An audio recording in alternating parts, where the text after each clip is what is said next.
Heard that they're high fiber and rich in nutrients, but can beans be a part of your low-carb diet? In this article, you'll learn about the carb counts and net carb counts of different beans, and whether or not beans will truly spike your blood sugar. What are beans, and are they healthy? Beans are said to be one of the oldest cultivated plants in the world. Some sources even trace the dietary use of beans back 20,000 years to ancient Eastern cultures. As part of the legume family, beans are one of the best sources of plant-based protein available. They're inexpensive to grow and can be found in cuisines worldwide. Some health benefits associated with beans include a lowered risk of type 2 diabetes, blood sugar control, reduction in LDL cholesterol, and weight loss.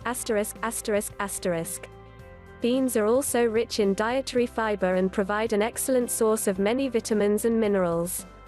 For example, beans are looking pretty good, right? Here's the problem: while they're rich in vitamins and minerals, beans are also rich in another nutrient, carbohydrates. Take a look at the macronutrient breakdown of that same cup of black beans. With 41 grams of carbs and 26 grams of net carbohydrates, 1 cup of black beans could easily take you to the limit of your carb intake for the day if you're on a keto diet. That fiber content is just no match for the total carbohydrates. Since the cornerstone of the ketogenic diet is to keep your carbs low, adding beans to your diet may be more trouble than it's worth. Anti-nutrients. And the problem with beans doesn't end with their high carb count, they also contain compounds called anti-nutrients. These compounds are hard on your digestion and may make it difficult for you to absorb all of the vitamins and minerals that beans contain. Here's a breakdown of the anti-nutrients hiding in your beans. Lectins. Lectins are proteins that can be found in a variety of plants that bind with carbohydrate molecules. Some types of lectins have been found to be inflammatory, toxic, and possibly damaging to the mucosal walls of your intestines. Phytates. Phytates, also known as phytic acid, is the storage form of phosphorus in plant food. Although there are many health benefits associated with phytic acid, there is a steep downside as well.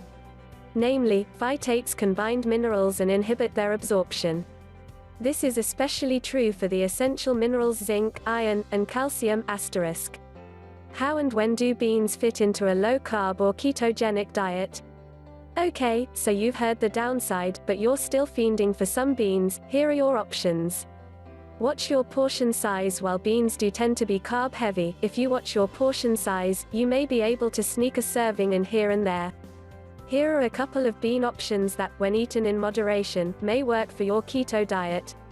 White kidney beans. White kidney beans are a bit higher in carbs, but still possible to consume on a ketogenic diet. One serving, about a half of a cup, of these beans contains a total of 110 calories, half a gram of fat, 13 grams of net carbs and 8 grams of protein. Depending on your personal needs and activity levels, you may be able to stay in ketosis with 13 grams of net carbs. However, you likely won't want to go over a half-cup serving size. Lima beans. One serving of lima beans, about a half of a cup, contains 108 calories with 7 grams of protein. There's a total carb count of 20 grams, with 7 grams of fiber, leaving you with net carbs around 13 grams. Once again, you'll likely want to stick to the half-cup serving size here. Important note: if you do decide to consume beans on a keto diet, make sure that you soak your beans first.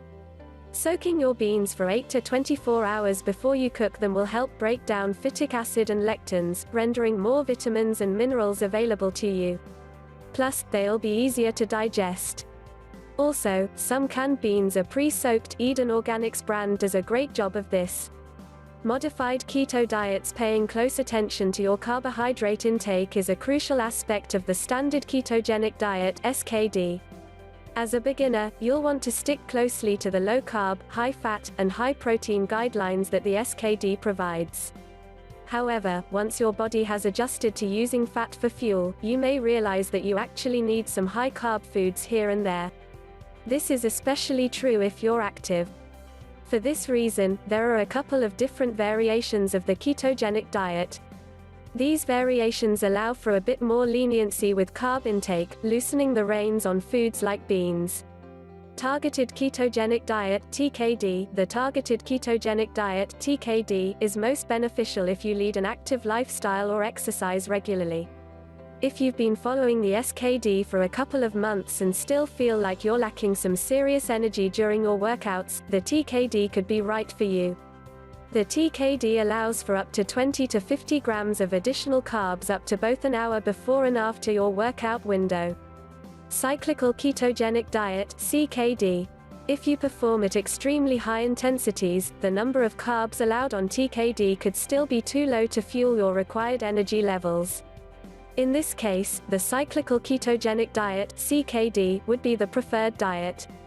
The CKD follows a typical SKD for most of the week, about 5 days, with 2 days of carb backloading. Carb backloading includes 24 to 48 hours of high-carb, low-fat intake in order to replenish your glycogen levels.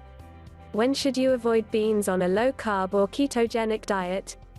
In general, you should avoid beans as much as possible on a low-carb or ketogenic diet. This is especially true if you're following the traditional form of the SKD or if you're not fat-adapted. At the beginning stages of the diet, while your body is first transitioning into fat-burning mode, it's essential that you keep your carbohydrates very low. It's strongly advised to avoid beans during these first few weeks to ensure that you get into ketosis as fast as possible. Everyone's body is different and will respond differently to carbs once they're keto-adapted. Some people may be able to play with having a half cup here and there. However, some people will get kicked out of ketosis with only 1/4 of a cup. If you're a bean lover and want to try to incorporate beans into your keto diet, do so slowly. If possible, check your ketones after a meal with beans and see how your body responds. If, however, you're doing a CKD or TKD, you may have more wiggle room. Many athletes find they can tolerate more carbs than sedentary folks. So are beans low-carb or keto-friendly? Long story short, if you're on a low-carb or ketogenic diet, you should be cautious with bean consumption. You can, however, find some great low-carb bean substitutes. There are some circumstances in which the ketogenic diet would allow you to boost your carb consumption. For example, before and after training time on the TKD, or on your high-carb days.